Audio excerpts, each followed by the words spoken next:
Peter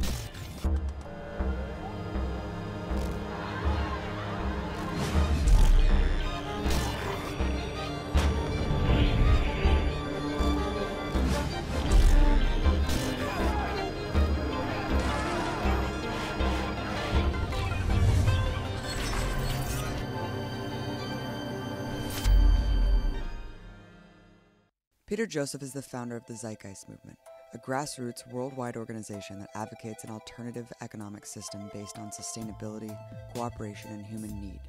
His most recent book, The New Human Rights Movement, delivers a startling expose about the violent oppression that defines our economic order, while issuing an urgent call for global activism to unite to replace it.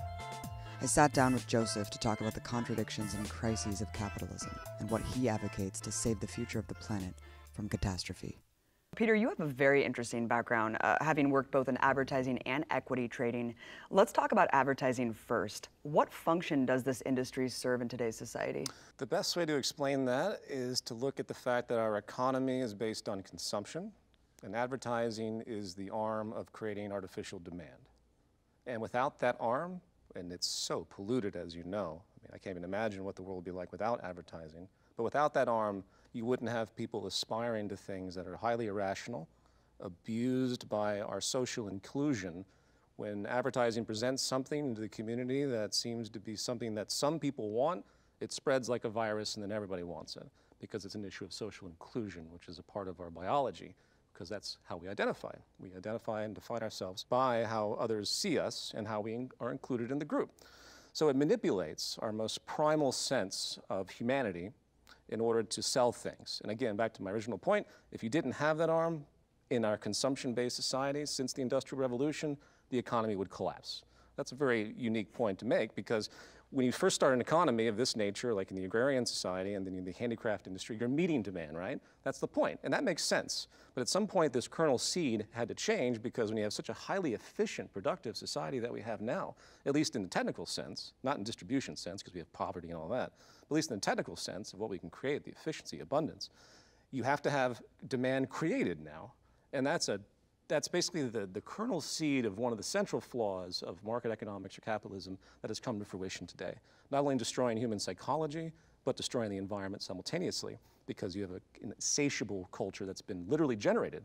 And as I detail in my book, in the National Association of Manufacturers, mid-20th century, they were actually arguing that consumerism was the best defense against communism and totalitarianism. This incredible PR campaign went on for, well, it still goes on really, but it's echoes of the original intent to transform society into one that just wants to buy and consume. And then progress, of course, being defined by what we produce. More stuff we produce, the more you buy, the more you own. That must be progress now. It's an incredibly disturbing just realization that this does nothing to benefit society. In fact, it's just literally created to keep society afloat, the economy afloat. Yeah.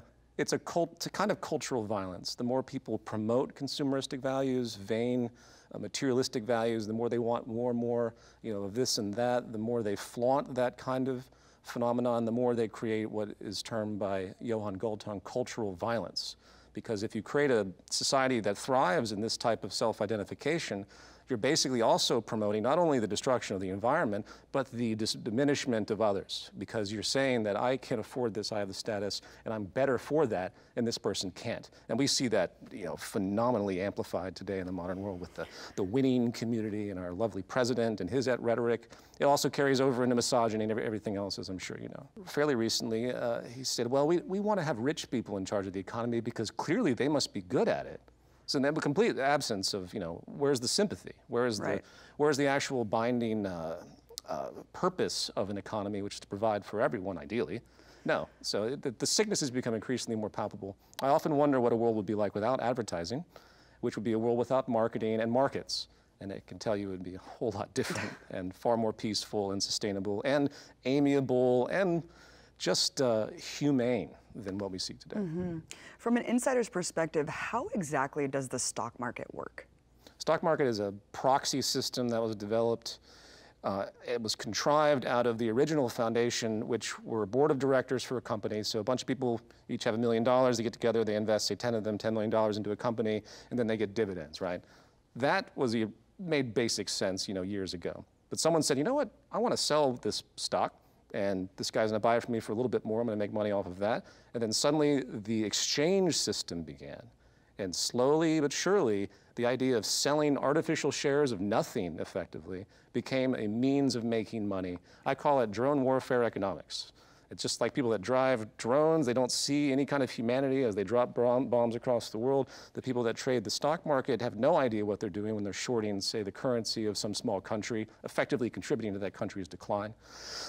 But back to your question, it started off as an innocuous kind of investment strategy, and then it moved into this thing where you have people artificially trading things for no other purpose. 83% of all stocks are owned by 1% of the population. It is one giant money-making machine for the elite. And the financialization of it all, because financial services have become so large, and the money, only 5% of US population is in financial services, yet 30% of all GDP is taken by that. And that doesn't even account for all the growth over the years that is attributed, that we know, to the upper 1%, upper 10%. So this is one of the most powerful political centers now simultaneously, and it's truly despotic that you have effectively the most powerful and profitable system on the planet now, one that creates nothing. It's there to simply make money out of money.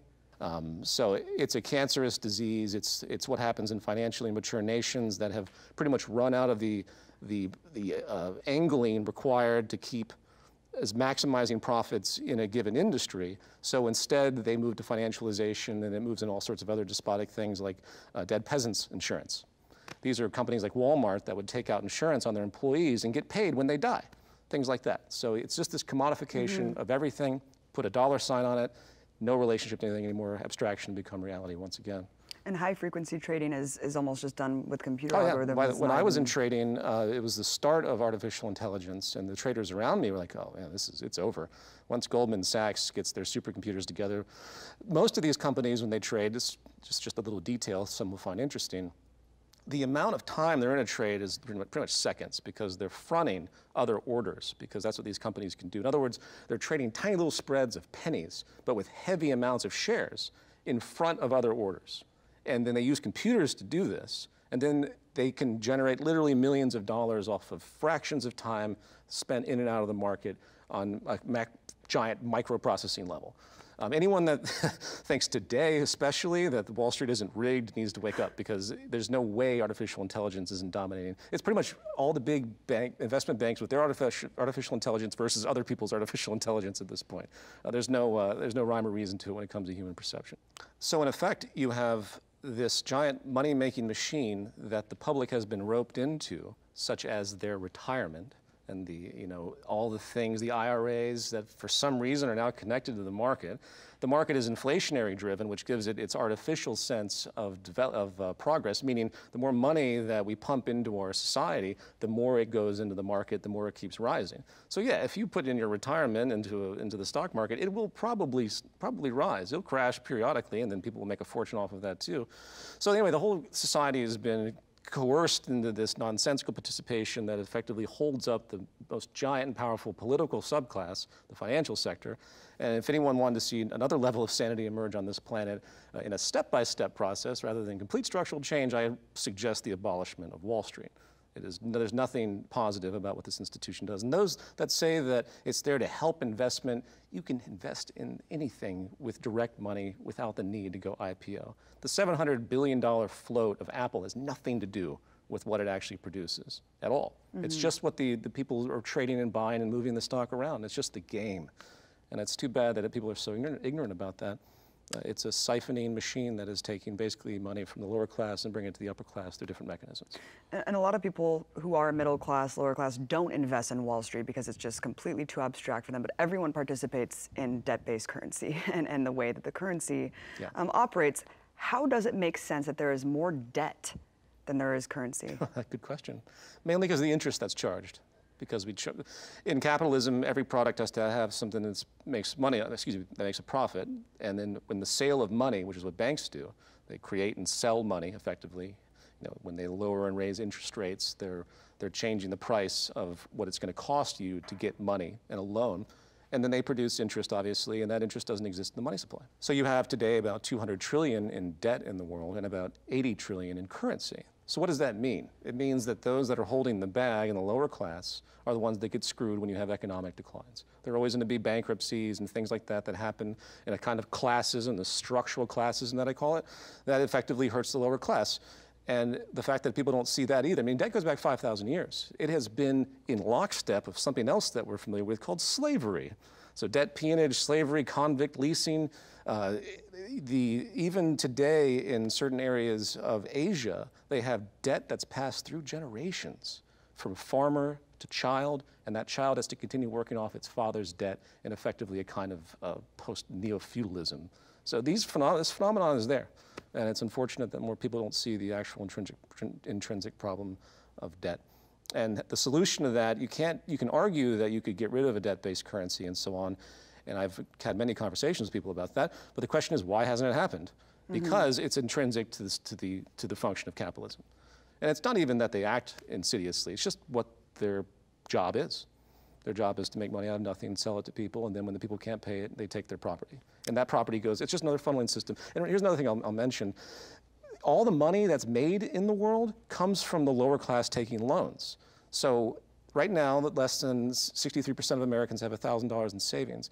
Yet the lower class, that same subclass, is what takes on all the major loans, home loans, car loans. That money comes in, the people buy all this stuff, and then that money that's spent goes basically right back up to the upper class again, because as we know through the growth of the past 10 years, all of the major income has gone to the upper 5 to 10%. So it's even worse now. So you see my point? So the people take on all the loans of the entire collective money in society, and then that money is extracted through them through various forms of structural classism and goes right back up to the upper 1%. People should be enraged by that. But they don't see it because it's a structural phenomenon. It's something that's happening under the surface that isn't readily apparent. And that's why, due to ignorance, no one really reacts on it. It seems like no matter who's in the White House, Obama, Hillary, or Trump, Goldman Sachs turns out to be the winner. And even Trump, based his whole campaign saying, I'm not a Goldman Sachs shill, and look what his cabinet is stacked with. Yeah. I mean, how powerful is Wall Street in terms of controlling the political spectrum? It's very covert, but it's definitely an enormous power because the financial sector is like the polluting force that underlies everything. And it's very difficult for people to understand that the major corporations have to be in bed with these major banks, and due to financialization, they ultimately bleed over into investment banks. So much money is made by major corporations that people don't even know about, have nothing to do with goods and services. They have to do with this recycling and financialization and reinvesting and this and that. There's a whole subclass of all major corporations that reinvest everything that they've done, and they employ Wall Street to do so. Wall Street, as people have talked about since the American Revolution, the banking system has been given this privilege. I'll say it this way. There's a privilege that banks, investment banks, commercial banks, and effectively the financialization has had, and it's been unquestioned, and that's basically the control of money and artifacts that relate to money but have no intrinsic value. Again, that's why I advocate the abolition of Wall Street and the entire thing. These derivatives upon derivatives, and so we create this housing bubble, right? So the housing market, abusing of people that are in need, and basically triggering the systemic crisis that these people at the top made a fortune off of, but then contributed to public health outcomes such as 500,000 people that died of cancer because they couldn't get treatment. And that's just the tip of the iceberg of the financial relationship to public health. Let's talk about empire.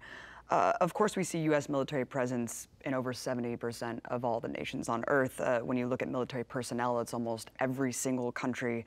But beyond military hegemony, there's the hegemony of U.S. capital. Of course, this is more hidden. But how does this financialization underpin the empire? Since the fall of the Soviet Union and the development of the World Bank, the World Trade Organization, NATO, underlying all of these higher structure institutions is neoliberal globalization and financialization. Those three words have to kind of go together because it's one synergy. And since the attempt at a different type of social order has been officially squashed, The World Bank and the IMF have gone out of its way to make sure neoliberal policy is employed everywhere in any country that doesn't have that interest, such as Iran, such as Iraq, such as Syria, such as a long list of countries, such as Libya, that have tried to do something different or have been on the outs for whatever reason, but usually have economic roots that go back in history to some degree. Any country that tries to step out of the way gets hit with the idea that they are violating human rights, because in this world, at least in the perception of democracy that we have, neoliberalism is supposed to be right next to it. The idea of free markets. Of course, it's not really free at all. That's the thing about it. It's not really neoliberalism, because that would mean everything would be open. That's the true idea of neoliberalism. That when the people that came up with this word decades ago, they said, well, we need some kind of philosophy to counter communism. We want to promote open free markets across all borders. And of course, no one actually did that. So it's that lure of neoliberal thought, but it's really just a function of the wealthy class gets the socialist support as usual, and the lower class countries or individuals are the ones that have to suffer through neoliberal free market outcomes. They're the ones that get to fight and lose. But the upper class states like the United States and empire, United States empire, it's not susceptible to any of this, because it's just the bully in the room. It's the big empire, and it has its vassal states that help, and it has its arm of NATO, and it has all its World Bank, IMF institutions to support its economic worldview, which eventually leads to its territorial and geopolitical control of other nations, because that force won't tolerate anything else. So yeah, it's really insidious, and we've had now an empire that's built really on economic coercion more than anything else. And I mean, the military bases are still powerful. They're there, and they're clearly functional. But the economic power yielded in the ideology of neoliberalism has been the true driving force of control. But I would definitely argue that their fear of communism and their fear of losing American, Western, and effectively capitalist hegemony brought in this idea of neoliberalism and the idea that if we don't employ and force this old Adam Smith invisible hand idea across the world, then we're going to lose our seat of control, ultimately.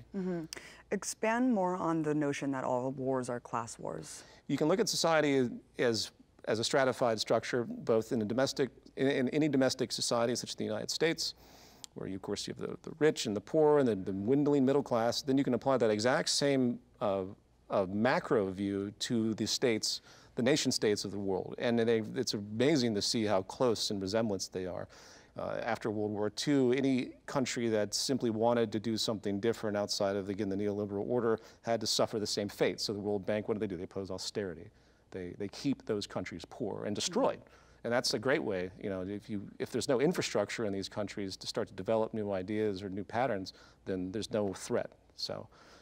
And of course, there's the grudge. There's always going to be an element that is an echo of our economic dominance, U.S. economic dominance, or just this pattern of economic dominance that builds in other forms of bias. And I have no doubt, that Western society, with its increasingly jingoistic views and this reversion back into a xenophobic presence, whether it's claiming that Mexicans are stealing their jobs, or that the Arab communities and the Muslim communities are now the hub of this terrorist ideology and so on, these things foment after the fact and create long-term patterns of bias and bigotry.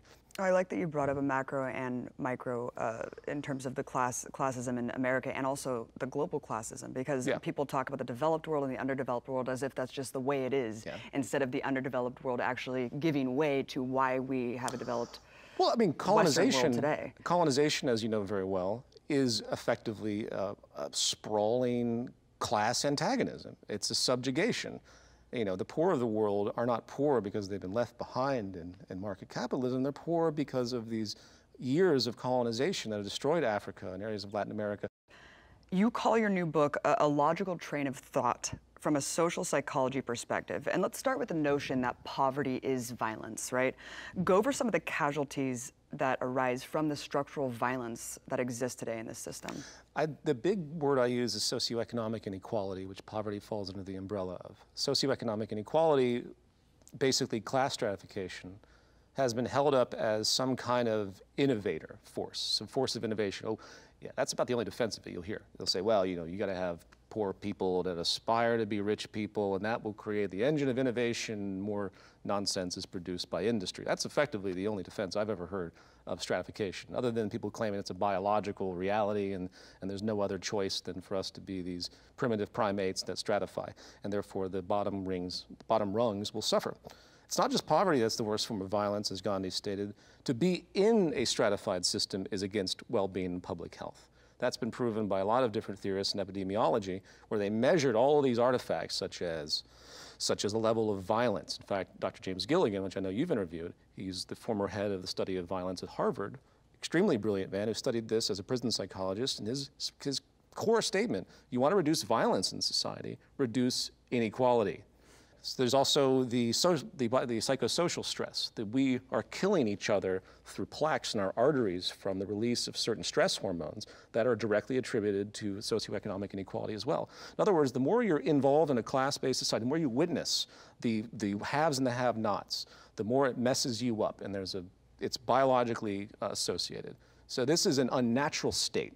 So poverty and socioeconomic inequality kill about 18 million a year based on one estimate.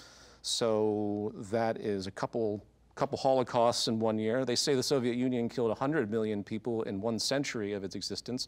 We're killing in capitalist inequality, capitalist-generated inequality, that many in 6 years.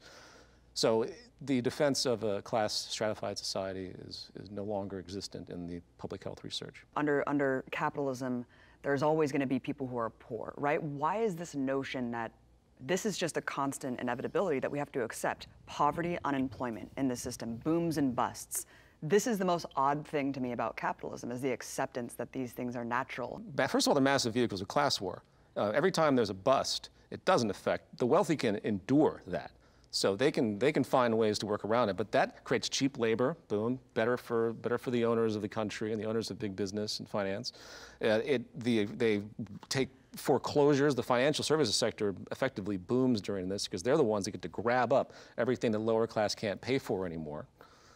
And then when the boom starts happening again, the QE or all the things that the central banks do invariably go into the powerful corporate and financial sectors, because we still have that philosophy of trickle down. We still have the idea that you have to pump money into big business and effectively the stock market in order to generate more activity that will float down to the lower class. So yeah, it's really transparent, and no, it doesn't have to exist. Let's talk about the inefficiencies of the capitalist model versus the possibilities that exist today with modern technology. Paint a picture juxtaposing this crazy comparison from food to energy. Well, the greatest inefficiency would be the fact that we have poverty at all. So we talk about this advancement of society and this great productivity. The most powerful force, the most positive force we do have of the whole of human civilization is, since the Industrial Revolution, we're able to do more and more and more with less and less and less. And that is the driving force that can create equitable distribution and peace on this planet. So the fact that you have 5 people now with more wealth than the bottom half of the world, and you have close to 1 billion people not getting their nutrition met, and you have what Peter Edwards of Newcastle University put out what he called the ethical poverty line, which is based on lifespan, not the metrics put out by the UN. And when you use this ethical poverty line, you find that 60% of the world is actually in poverty. That is lunacy from an efficiency standpoint. No one can sit there and claim that this is an efficient system when that's the outcome on the social level. Now, we can talk about the efficiency of a factory and all the great fruits of technology that people will claim are associated with capitalism, which is nonsense too. It's our ability to design and our ingenuity through science and technology that's created this, not some weird mechanism that's attributed to capitalism. And what about food and waste? The waste is absolutely insane. You have 40% of all food being wasted because of inefficiencies in the distribution pipeline, which is staggering. You know, we have the globalization moving food all around. You have the average American food plate moves about 1,400 miles. There's no reason for any of that, especially now. If you go down the line of what's possible, you remove the chaos of human society and its strange beliefs and everything else, and you actually look at what we can do, then there's no reason for anyone to be hungry, obviously. There could be an incredible state of efficiency and abundance across food and energy and production. So when we talk about abundance, it's so confused with people because I get attacked all day long. Like, the world is finite. We can't make an abundance. Obviously it's a relative notion. I mean, the sun will eventually burn out. It's abundant to us in the long term of time. So it's not about, suddenly there's a magical amount of everything. It's about using the efficiency and, of course, focusing the economy on the interest to have an abundance, because in our current society, it's the antithesis of what's rewarded.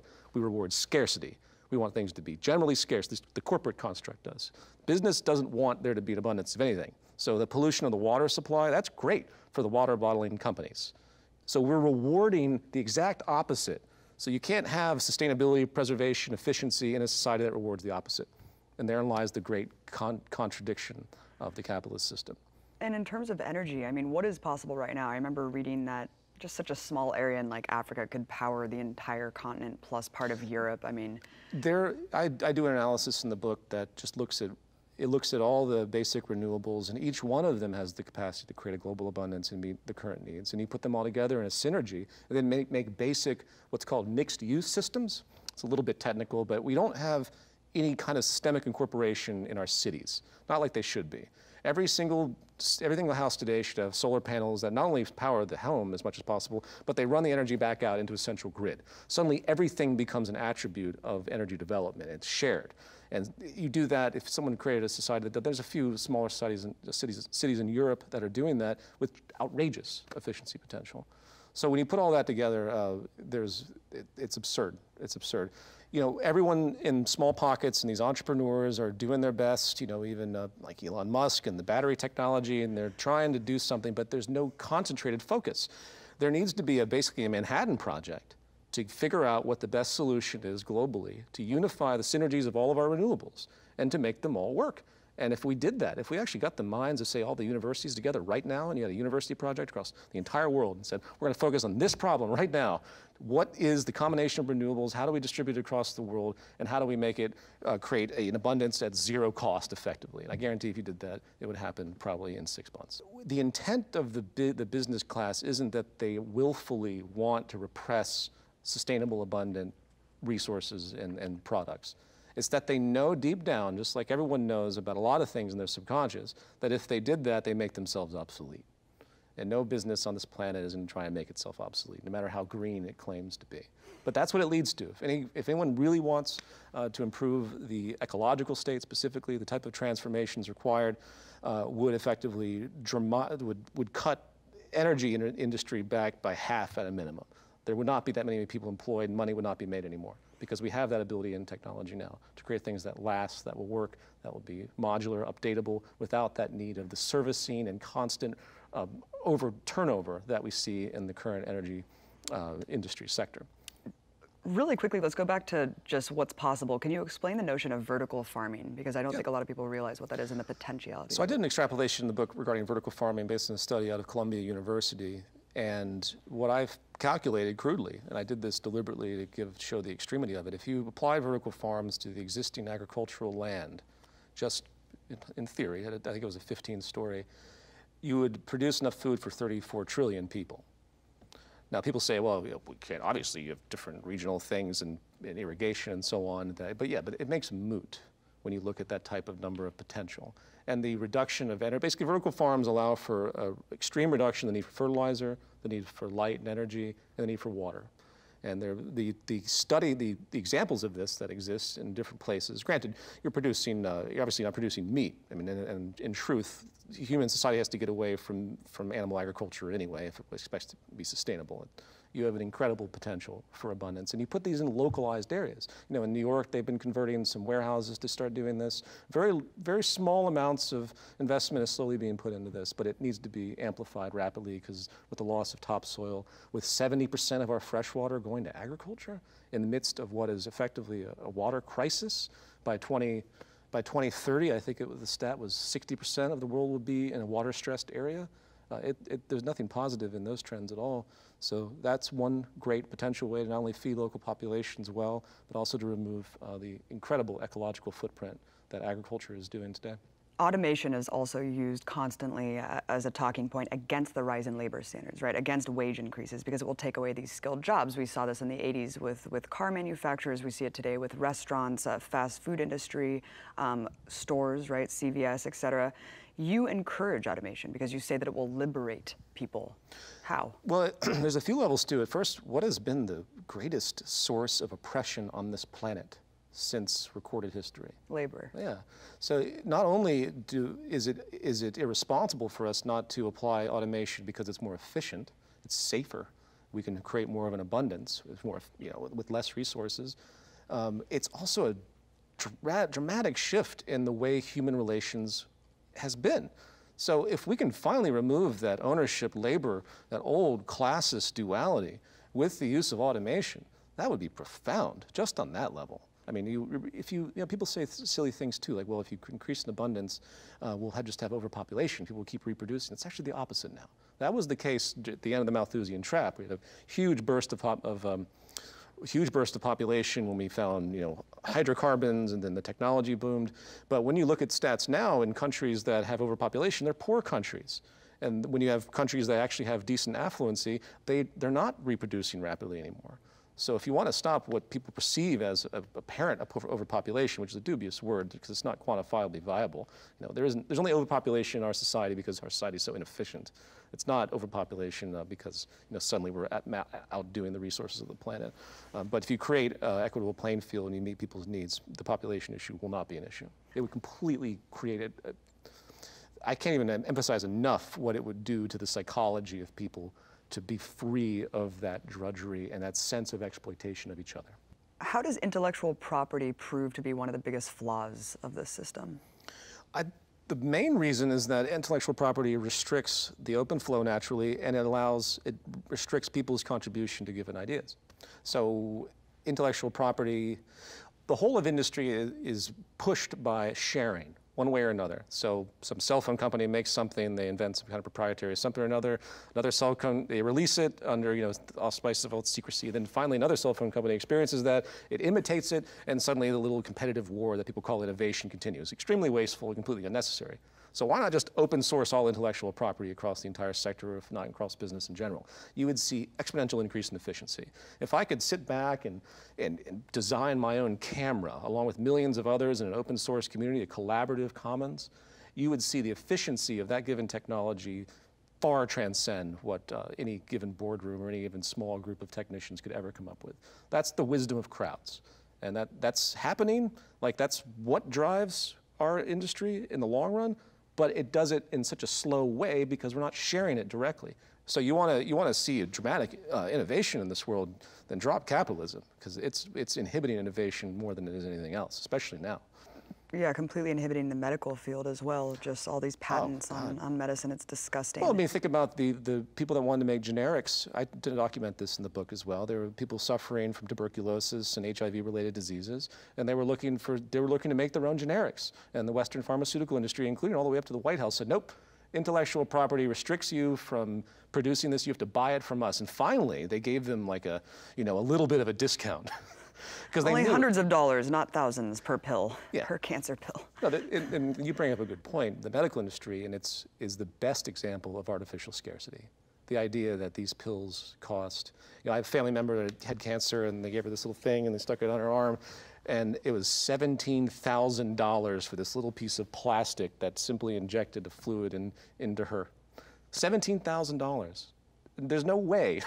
You're paying for yachts. You're not paying for plastic. This is made by a machine in some pharmaceutical company in about 5 minutes with chemicals that are being mixed that are far from rare or scarce. It'd be different if they had to go all the way to the Amazon and find something. And no, it's the biggest fraud industry out there. I think another fraudulent fundamental basis of the whole system is competition, because we're all ingrained with the notion that all these technological advancements come from competition, incentivizing, of course, the development of these ideas. You discussed the need to move from competitive to collaborative.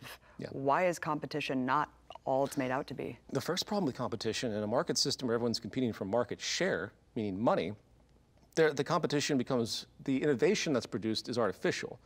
They're not trying to improve on something to meet a human need. They're trying to improve on something to sell. A healthy industrial system isn't trying to artificially create demand once again. It's there to meet demand. In fact, you don't want to artificially create demand because that means you're going to be reducing your sustainability. You want a minimalistic culture. You don't want what advertising is driving now. So that's an aside of what you're asking, but I think it's a very important point that people miss when they talk about innovation through competition especially. So competition has been proven in many academic journals to be hideously hindering and neuroses producing. There's little evidence to say that the competitive industry of capitalism actually innovates in a way that's somehow superior to a collaborative system, especially if people have the same intent. So you can imagine, anyone can sit and imagine the building of something, once again, in like an open source collaborative commons, and they know what they want. They can infer what the next stage would be. It doesn't take this sort of imposition built on competitive coercion, effectively, to impose the demand upon them. So if we know what we want and we can infer the next stage of things, why do we need companies competing against each other? We can now we have the technology to work together. And again, it would be that much more innovative if we did that. Yeah, no, I mean, when you look at just even your childhood development, I mean, in school, people are incentivized to cheat to get ahead. And there's always going to be way more losers. And what does that do to the psychology of humanity? The general competitive neuroses and fetish. It reinforces, once again, the in-group, out-group, underlying hierarchy-enhancing tendency. Because if you have a society that believes in this type of competitive ethic, if you have a society that says winners and losers are a part of this system and I want to be a winner, then suddenly you can justify walking over homeless people in the street. You can justify the bombing of this or that country. You can justify just about anything that hurts another human being under the guise that it's just the competitive nature of our world. Our whole system today is based on the idea of scarcity, but the opposite, of course, is true, where we have an overabundance, as you're explaining so clearly. Talk about how the development and stages of market capitalism got us to where we are today. There's a geographical determinism that isn't talked about enough. When people talk about markets and capitalism, they tend to go back to Adam Smith and say, well, some theorists got together and realized that we should have specialized labor and so on. That's not how it happened at all.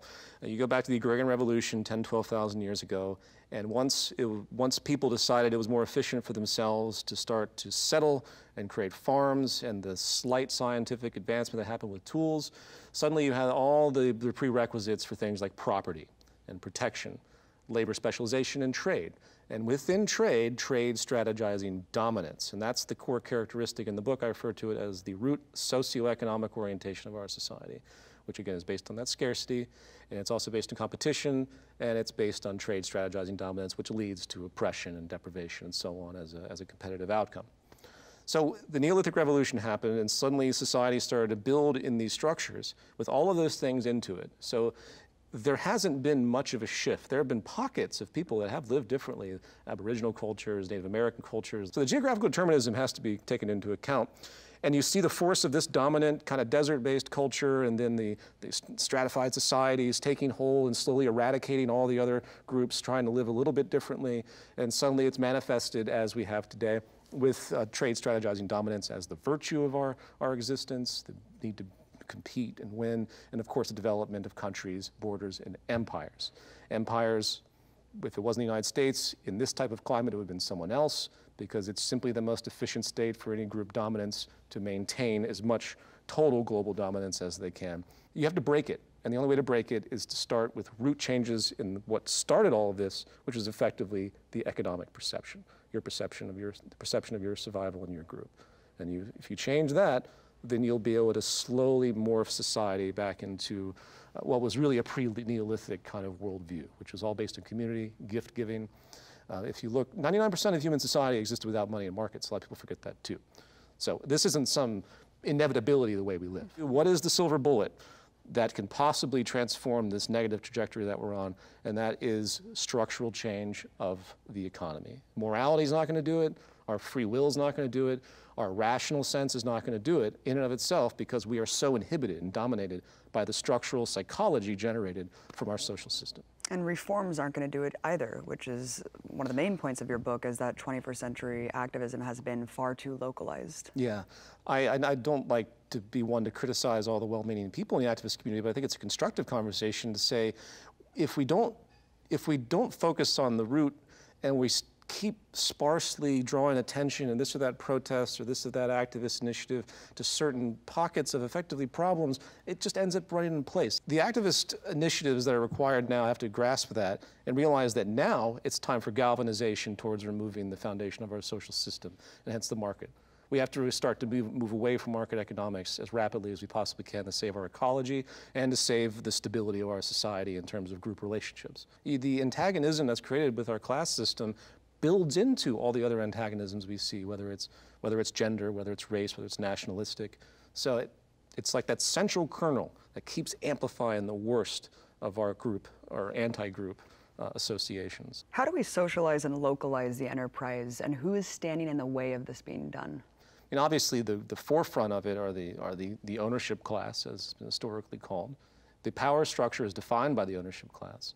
And going back to the state has always been comprised of the heavy business interests of any given society, heavy economic interests, even before business was a thing, so to speak.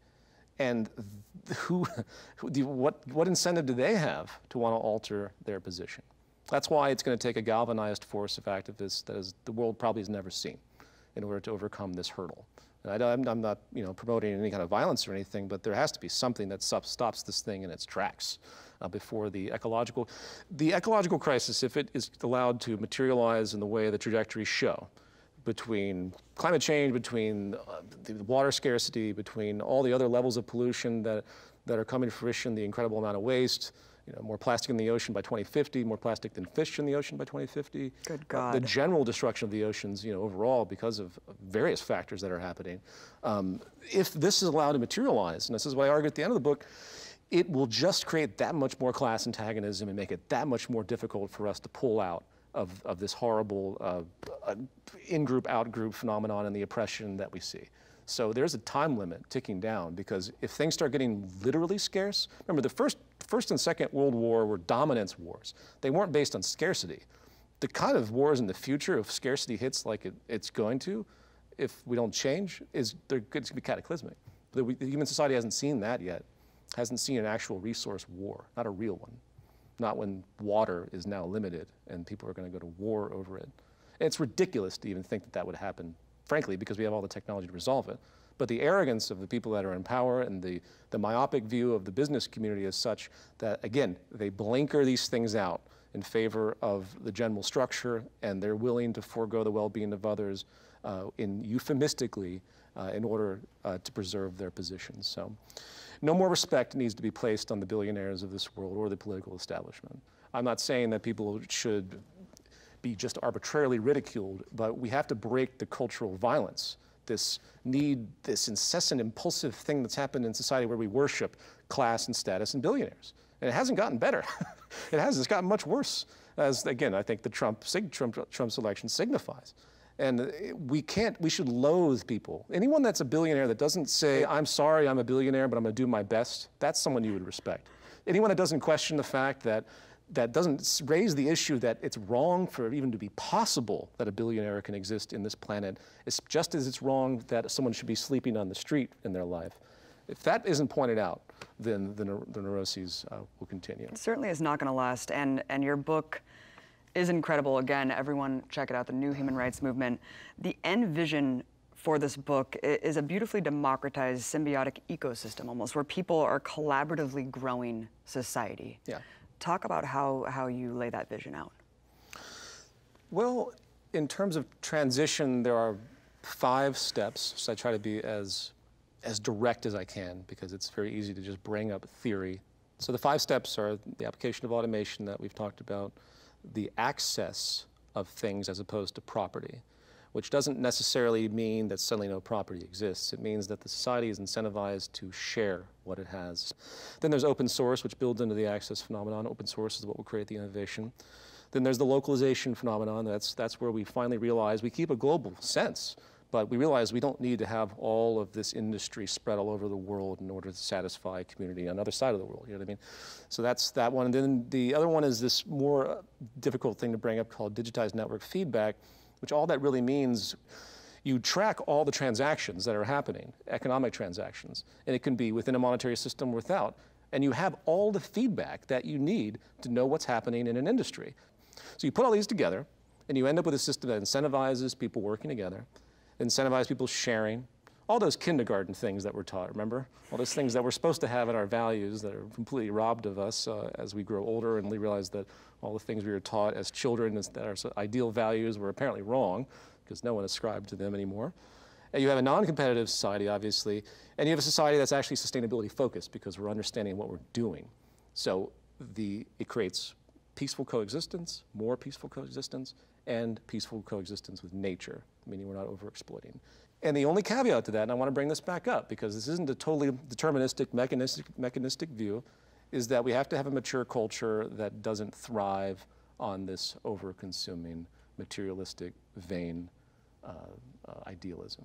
That is the great, that's the great argument I hear from people. But I envision a world where people are actually able to get what they need, and it becomes a social reality as opposed to a material and vindictive and status-based reality. It doesn't mean that hierarchy doesn't exist in the future or in an idealized society, because there are other things that we do. I'm not a visual artist, you're a visual artist, I'm a musician. There are natural hierarchies that happen, and we respect those hierarchies because we appreciate the talents of people, not because they have more money than you, therefore you're supposed to glamorize them and look up to them as though they're better than you. That is a complete contrivance. So there's always going to be a natural hierarchy, which is good, because that proves our group mind, it proves our collaborative sense that you can do things that I can't do, and so on and so forth. That's what motivates the collaborative sense and the power of our society as a civilization. And if we can bring that formula together, we could get everything back on track.